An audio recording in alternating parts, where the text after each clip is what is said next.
Hello भाइयों, कैसे हो आप लोग। तो आज हम देखेंगे LeetCode question number 4006, count valid prefixes. क्या कह रहा है ये क्वेश्चन क्वेश्चन कह रहा you are given binary string s. Binary string क्या मतलब, जीरो और वन से एक स्ट्रिंग हमें दी गई जिसमें जीरो और वन है केवल। क्या बोला, a prefix of S is considered valid if its character can be rearrange to form an alternating string. ठीक है, return the number of valid prefixes of S. क्या कह रहा है, इसके बाद क्या बोला गया, बाइनरी स्ट्रिंग क्या जीरो वन ये बोला। और प्रीफिक्स ऑफ स्ट्रिंग क्या है, start from the beginning of the string and extend to any point within it. ठीक है, और क्या बोला गया, सब string continuous non empty sequence of character with in string. ये तो क्वेश्चन ही कह रहा है। और अल्टरनेटिंग कब कंसीडर करी जाएगी, अगर इसकी कोई भी एडिशन कैरेक्टर इक्वल ना हो। तो क्या क्या कह रहा है देखते हैं। पहले हमें अल्टरनेटिंग बनानी स्ट्रिंग। तो अल्टरनेटिंग का क्या मतलब होता है देखते हैं। एक सेकेंड, अल्टरनेटिंग क्या होता, अल्टरनेटिंग लाइक क्या है, जीरो वन या तो क्या होनी चाहिए, वन जीरो। ये क्या है, हमारी अल्टरनेटिंग है। अगर one one zero, one zero ऐसा, ये हमारी अल्टरनेटिंग क्या है। क्यों, देखो यहाँ पे वन दो बार लगातार रिपीट हो गया। ठीक है, ये हमारी अल्टरनेटिंग नहीं। तो हमें पहले तो अल्टरनेटिंग बनानी है, क्या, वन जीरो वन इस प्रकार की, या तो जीरो वन जीरो इस प्रकार की। ठीक है, और हमें क्या वही निकालने की कितनी ऐसी प्रीफिक्स होंगी। एस की जो प्रीफिक्स किस भी स्ट्रिंग का कैसे निकलेगा। लाइक हमारी ये स्ट्रिंग दे रखी zero zero one zero, zero one zero. इसकी प्रीफिक्स क्या क्या होंगी, एक जीरो होगी और दूसरी क्या होगी, जीरो जीरो होगी। फिर हमने पहले के तीन कैरेक्टर लिया तो जीरो जीरो वन होगी, फिर जीरो जीरो वन जीरो होगी, फिर zero zero one zero zero, ऐसे ही लास्ट तक लेते रहेंगे तो वो हमारी सारी प्रीफिक्स होंगी। अब हमें वही बताना है कि हम कितनी प्रीफिक्स, कितनी हमारी इसमें से ऐसी स्ट्रिंग है जिन्हें हम अल्टर मतलब क्या कर सकते हैं, जिन्हें हम वो अल्टरनेटिंग स्ट्रिंग बना सकते हैं। लाइक इसे देखो, इसे हम अल्टरनेटिंग स्ट्रिंग बना सकते हैं। हम बना सकते हैं कैसे, जीरो जीरो वन है, इसे हम थोड़ा इधर उधर करेंगे। कैसे करेंगे, वन को इधर लेके आएंगे तो क्या हो जाएगा, जीरो वन जीरो। ये हमारी अल्टरनेटिंग बन गई। ठीक है, तो इसे बना सकते हैं अल्टरनेटिंग। तो हमें वही बोला गया कि कितनी ऐसी स्ट्रिंग होगी जो अल्टरनेटिंग बन सकती हैं। ठीक है, जिन्हें हम रीअरेंज करके अल्टरनेटिंग बना सकते हैं, वही हमें रिटर्न करना है। ठीक है, तो अपन करेंगे कैसे। एग्जाम्पल, हमें पहला एग्जाम्पल क्या दिया गया, एक एग्जाम्पल देखते हैं, जीरो जीरो जीरो वन। इसकी जो सब स्ट्रिंग होंगी प्रीफिक्स वाली, वो कौन कौन सी होगी, एक होगी हमारी जीरो होगी, और जीरो जीरो होगी, जीरो जीरो वन होगी, जीरो जीरो वन जीरो होगी, zero zero one zero one होगी। ठीक है, इतनी तो होंगी ना हमारी टोटल। अब देखो, ये जीरो हमारी अल्टरनेटिंग है, हाँ है। क्या, अगर सिंगल कैरेक्टर होगी तो वो हमारी अल्टरनेटिंग होगी। ठीक है, वन भी हमारी क्या है, अल्टरनेटिंग है। ठीक है, इतना याद रखो। जीरो तो है, तुम्हारा एक आंसर तो हो गया। ठीक है, ये हमारी अल्टरनेटिव। अब जीरो जीरो, क्या हम इसे रीअरेंज कर सकते हैं। जीरो जीरो का आप चाहे कुछ भी रीअरेंज कर लो, कभी भी जीरो वन या वन जीरो नहीं बन पाएगी, तो ये हमारी नहीं हुई। अब जीरो जीरो वन, इसे हम क्या अरेंज कर पाएंगे, हाँ इसे आप ऐसे कर लो, जीरो वन जीरो। तो हाँ, ये भी हमारी बन सकती। अब इसे जीरो जीरो वन जीरो को, अब इसे कितना भी कर लो, जीरो जीरो वन जीरो, या तो क्या जीरो वन जीरो जीरो कर पाओगे तो वन जीरो जीरो कर पाओगे। ये हमारी अल्टरनेटिंग नहीं बन पाई, तो ये भी नहीं बन पाई। अब देखो, इसे क्या आप बना पाओगे रीअरेंज करके अल्टरनेटिंग स्ट्रिंग। देखो, अगर हमने इसे ऐसे किया जीरो वन जीरो, इस वाले वन को एक बार और इधर लिया जीरो। देखो, ये क्या हमारी क्या अल्टरनेटिंग है ना, हाँ ये हमारी अल्टरनेटिंग है। तो बस हमें यही देखना है हमारे कितने आंसर आ रहे हैं, एक दो तीन। तो इसका आंसर कितना आ रहा था, तीन। बस यही आंसर आया। अब देखो, हम किसी भी स्ट्रिंग को हम कैसे पता लगाएंगे कि वो हमारी अल्टरनेटिंग बन सकती कि नहीं बन सकती।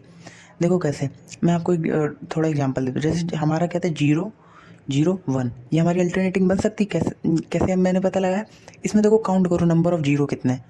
काउंट जीरो हमारा कितने हैं, दो आया। और काउंट वन हमारे कितने हैं, वन आया। अब देखो, हमें अल्टरनेटिंग बनानी तो क्या, या तो दोनों हमारे इक्वल हो। अगर दोनों हमारे इक्वल होते, जीरो और वन, मान लो दो और दो होते तो हम क्या करते, जीरो वन बना लेते हैं। ठीक है, अगर क्या होते, दो और वन होते तो अपन ऐसे कर लेते ना, जीरो वन जीरो। अब सोचो, हमारे अगर वन की क्वांटिटी ज़्यादा, वन हमारे दो हुए, लाइक कैसे, वन हमारे कितने हुए, टू हुए, और जीरो हमारे कितने हुए, वन हुआ। तो अपन ऐसे बना लेते वन जीरो वन। तो आपको एक बात तो समझ में आ गई होगी, या तो इक्वल हो, या तो एक, या तो ये ज़्यादा हो या तो ये ज़्यादा हो। तो आपको क्या दिख रहा है कि जो एब्सोल्यूट हो, count of one minus count of जो जीरो है, उसका एब्सोल्यूट कितना होना चाहिए, या तो जीरो के इक्वल होने चाहिए, या तो क्या होना चाहिए, वन के इक्वल होनी चाहिए। बस ये इतनी सी कंडीशन आपको देखनी थी, जो छोटी सी कंडीशन थी। ये क्वेश्चन आपका सॉल्व हो चुका है। कि हमने क्या किया कि अगर कोई भी हमारे सबस्ट्रिंग का अल्टरनेटिव हम बना सकते कि उसमें जो नंबर ऑफ जीरो और नंबर ऑफ वन का जो एब्सोल्यूट हो, या तो जीरो हो या तो वन हो, इसको हम ऐसे भी लिख सकते हैं, less than equal to one. ठीक है, इसका क्या मतलब हुआ, जो एब्सोल्यूट की वैल्यू या तो 0 होगी या तो 1 होगी, ठीक है, इतना था। अब हमें क्या हर एक प्रीफिक्स निकालनी ना, तो हम हर एक सबस्ट्रिंग तो बनाएंगे नहीं कि यहाँ से यहाँ तक बना दे, तो हम करेंगे क्या, 0 1 0, क्या थी, मान लो इसी एग्जाम्पल को ड्राई रन कर लेते, क्या था 0 0 1 0 1 0 0 1 0 1। अपन ने यहाँ से स्टार्ट करना शुरू किया। ये क्या, यहाँ पे हमारा एक ले लेते वेरिएबल काउंट 0, एक ले लेते काउंट 1, ठीक है, दोनों को अपन ने इनिशियलाइज कर लिया 0 से। अपन ने इस वाली स्ट्रिंग को देखना, ठीक है, तो इसमें 0, अब ये हमारा 0 हुआ तो काउंट 0 कितना हो गया, 1 हो गया, 1 हो गया ना। अब देखो इसका एब्सोल्यूट निकाल लो, इसका एब्सोल्यूट कितना आया, 1 आया, तो हाँ एक हमारा आंसर हो गया। अब हमें यहाँ पे आगे बढ़े, अब काउंट की वैल्यू कितनी हो गई, 2 हो गई, 2 हो गई। अब इनका एब्सोल्यूट निकालो, इसका एब्सोल्यूट कितना आया, 2 आया, तो ये हमारा पॉसिबल नहीं है। अब फिर से हमने अपने पॉइंटर को आगे बढ़ाया, पॉइंटर जब मेरा यहाँ आया, तो जब पॉइंटर यहाँ है तो काउंट ये 1 है, तो काउंट 1 हमारा कितना हो जाएगा, 1। अब इन दोनों को एब्सोल्यूट कितना हुआ, 1 आया, तो हाँ ये भी एक हमारी वैलिड सीक्वेंस है, तो 2 हो गए।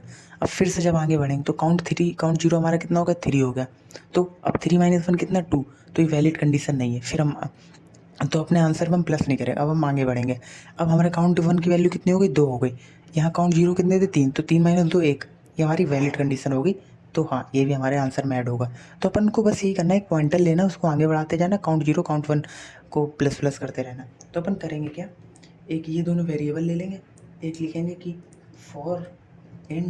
For int i equal to 0, i is less than s dot length और आई प्लस प्लस, ठीक है।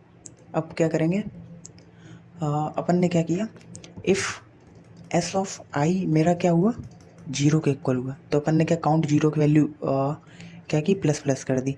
दूसरी कंडीशन क्या होगी, if s of i equal to 1 हुआ, तो अपन ने क्या किया, काउंट 1 की वैल्यू प्लस प्लस कर दी, ठीक है।